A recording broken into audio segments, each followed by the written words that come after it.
ایک دفعہ کا ذکر ہے، ایک پرامن بادشاہی میں جو باقی دنیا سے چھپی ہوئی تھی، ایک شہزادی رہتی تھی جس کا نام عائشہ تھا۔ اسے چھپی ہوئی شہزادی کے نام سے جانا جاتا تھا کیونکہ اس کی پیدائش سے ہی اس کی موجودگی کو خفیہ رکھا گیا تھا تاکہ اسے ان لوگوں سے بچایا جا سکے جو اسے نقصان پہنچا سکتے تھے۔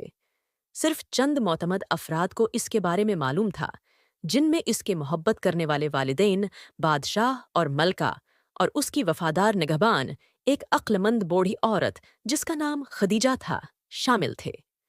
عائشہ ایک خوبصورت لیکن الگ تھلگ علاقے میں پلی بڑھی، جہاں جادوئی جنگلات، چمکدار جھیلیں اور دوستانہ مخلوقات تھیں۔ اگرچہ وہ الگ تھلگ رہتی تھی، لیکن وہ خدیجہ کی تربیت کی بدولت اچھی تعلیم یافتہ اور مختلف فنون میں ماہر تھی۔ عائشہ کی قدرتی تجسس اور مہربان دل تھا، اور وہ اکثر اپنے محفوظ گھر کے باہر کی دنیا کے بارے میں سوچتی رہتی تھی۔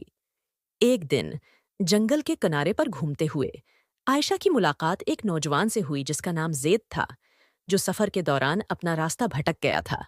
زید بہادر اور مہم جوئی کا شوقین تھا، ہمیشہ نئی تجربات اور چیلنجز کی تلاش میں رہتا تھا۔ جب اس نے زید کو مشکل میں دیکھا تو عائشہ نے فیصلہ کیا کہ وہ اسے واپس جانے میں مدد کرے گی، حالانکہ وہ جانتی تھی کہ اسے چھپا رہنا چاہیے۔ جب وہ دونوں مل کر سفر کر رہے تھے، زید نے دور دراز کی زمینوں، بڑی بادشاہیوں اور ہیروک مہمات کی کہانیاں سنائیں۔ عائشہ ان کہانیوں سے متاثر ہوئی اور اس کے دل میں اپنے جنگل سے باہر کی دنیا کو دیکھنے کی خواہش جاگ اٹھی۔ زید بھی عائشہ کی دانشمندی، مہربانی اور اس کے گرد موجود پراسرار حسن سے متاثر ہوا۔ وقت کے ساتھ ساتھ ان کا رشتہ مضبوط ہوتا گیا اور آخرکار زید نے عائشہ کی اصل شناخت جان لی۔ اس نے اس کی رازداری کی قسم کھائی اور ہر حالت میں اس کی حفاظت کرنے کا وعدہ کیا۔ دونوں نے مل کر دنیا کی سیر کرنے کا منصوبہ بنایا، جبکہ عائشہ کی حفاظت کو یقینی بنایا۔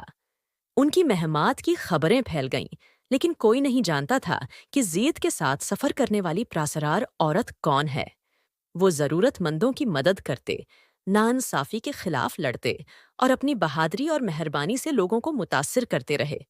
عائشہ کی مخفی شناخت ایک افسانہ بن گئی اور وہ پراسرار دوشیزہ کے نام سے جانی جانے لگی، جو بہادر زید کے ساتھ سفر کرتی تھی۔ بالآخر ان کا سفر انہیں واپس عائشہ کی بادشاہی میں لے آیا، جہاں انہوں نے پایا کہ تاریک طاقتیں امن کو خطرے میں ڈال رہی ہیں۔ زید کی مدد سے عائشہ نے فیصلہ کیا کہ اب وقت آ گیا ہے کہ وہ اپنی اصلی شناخت ظاہر کرے اور اپنی جائز جگہ، شہزادی کی حیثیت کا دعوی کرے۔ بادشاہت کے لوگوں نے، جو پراسرار دوشیزہ کے کارناموں سے واقف تھے، یہ جان کر خوشی منائی کہ ان کی شہزادی وہی ہیرو ہے جس کی وہ دور سے تعریف کرتے تھے۔ عائشہ نے زید کی مدد سے اپنی قوم کی تاریک قوتوں کے خلاف ایک زبردست جنگ کی قیادت کی اور بادشاہی میں دوبارہ امن اور ہم آہنگی کو بحال کیا۔ بادشاہ اور ملکہ اپنی بیٹی کی بہادری اور دانشمندی پر فخر کرتے ہوئے نے اسے باضابطہ طور پر بادشاہی کے سامنے پیش کیا۔ عائشہ کی بہادری اور مہربانی نے لوگوں کے دل جیت لیے اور وہ ایک حقیقی رہنما کے طور پر جانی گئی۔ زید اور عائشہ، جو اپنی مہمات اور ایک دوسرے سے محبت کی بدولت متحد تھے، نے مل کر بادشاہی کی حفاظت اور رہنمائی جاری رکھی۔ چھپی ہوئی شہزادی اب چھپی ہوئی نہیں رہی اور اس کی کہانی بہادری، محبت اور اپنے حقیقی وجود کی دریافت کی ایک یادگار بن گئی۔